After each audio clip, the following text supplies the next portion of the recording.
जी अस्सलाम वालेकुम मेरे दोस्तों आपका दोस्त निसार जावेद। दुआ है मेरी अल्लाह पाक के हुजूर कि जहां तक मेरी तस्वीर और आवाज़ पहुंच रही है, अल्लाह पाक सब पे अपनी करमनवाजी करे, अपनी रहमतें नाज़िल करे और सबके लिए आसानियां पैदा करे और जो जायज़ ख्वाहिशात है सबकी पूरी करे।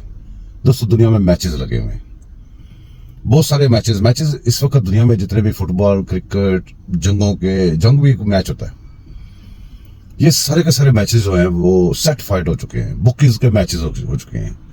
बुकीज क्या है जो डिसाइड करते हैं किसने जीतना है, किसने हारना है। मैच शुरू होने से पहले ही ये डिसाइड हो चुका होता है कि किसने जीतना है और किसने हारना है। असल में ये सारी मनी गेम हो चुकी है। जन, जर और जमीन, ये तीन चीजें फसाद की दुनिया में, जो कि जब से दुनिया बनी है और जब तक खत्म होगी तब तक ये तीन चीजें दुनिया में फसाद पैदा करती रहेंगी।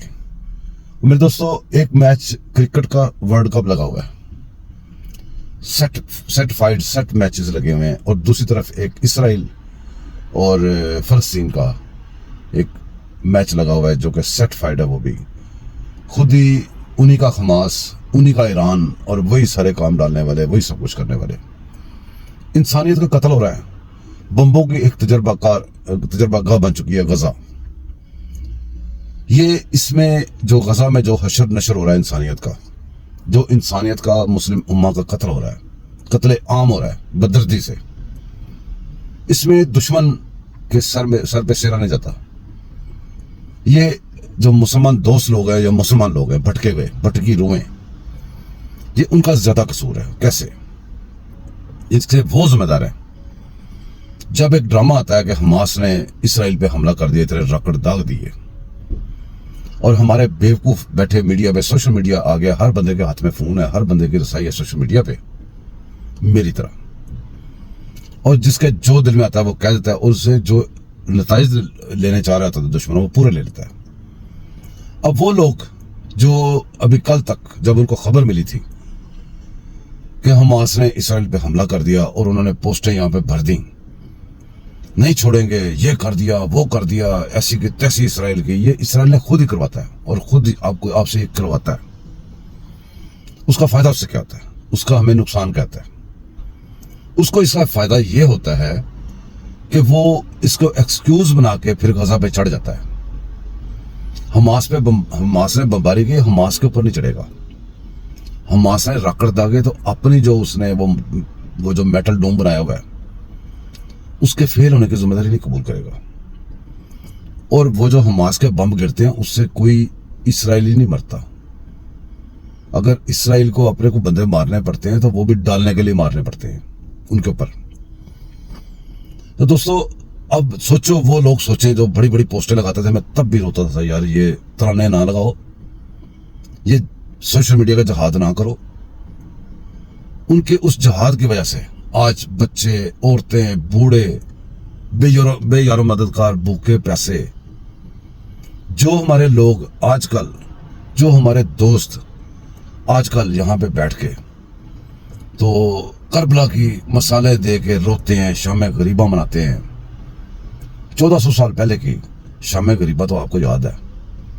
आपकी आंखों के सामने उसी नबी की उम्मत, उसी हसन हुसैन के जिनके वो सरदार हैं जवानों के, उनके बच्चे, उस करबला से कहीं ज्यादा उस वक्त भूख प्यास थी।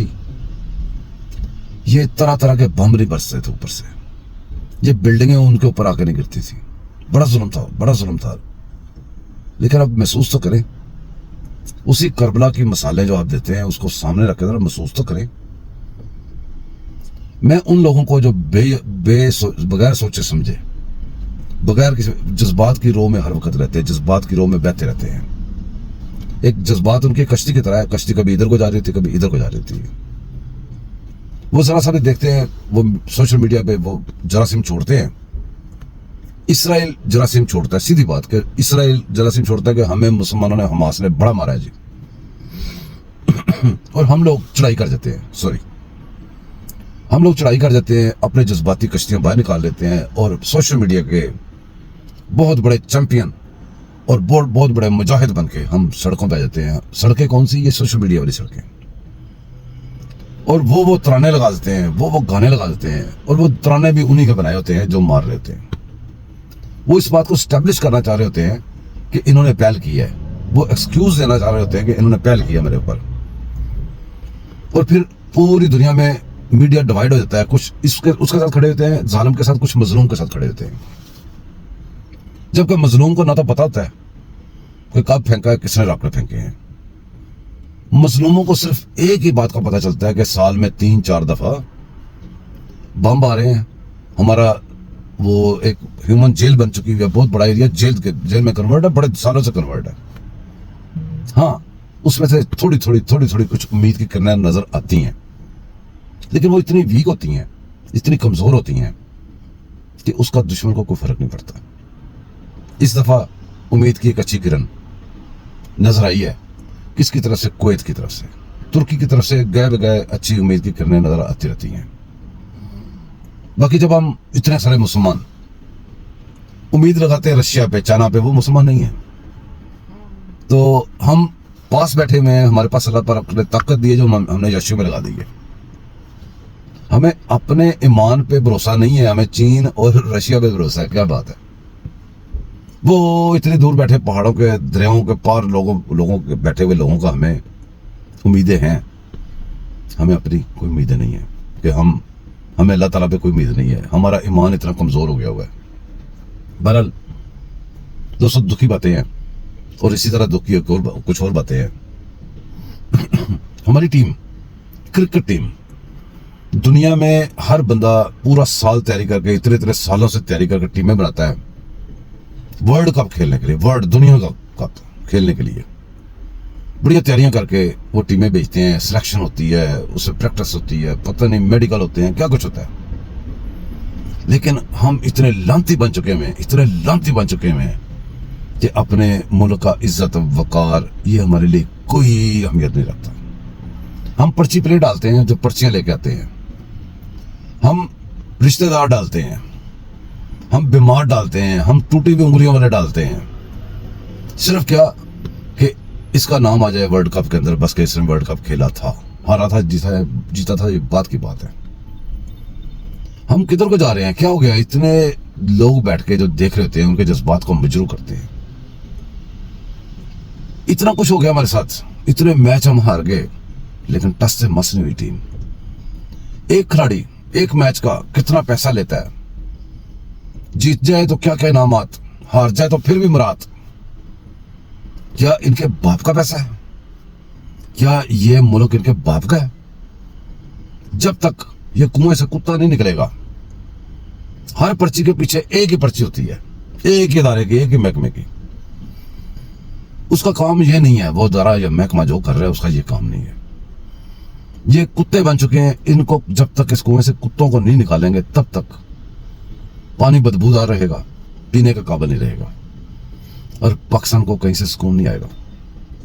अल्लाह माफ करे हमें, अल्लाह पाक इनको नेकी के तहत दे, बस कर दे, अब बस कर दे। टीमें तबाह, पीए तबाह, रेलवे तबाह, जो स्टेट बैंक है वैसे दे दिया हुआ है, मुल्क भी दे दिया हुआ है। मुल्क बुराए नाम है हमारे पास है, हमारे फैसले हम खुद नहीं कर पा रहे, हमें इतना नीचे लगा दिया गया है, हमारे फैसले हमसे छीन लिए गए हैं, हमारी कोई चीज छोड़ी नहीं हमारे पास।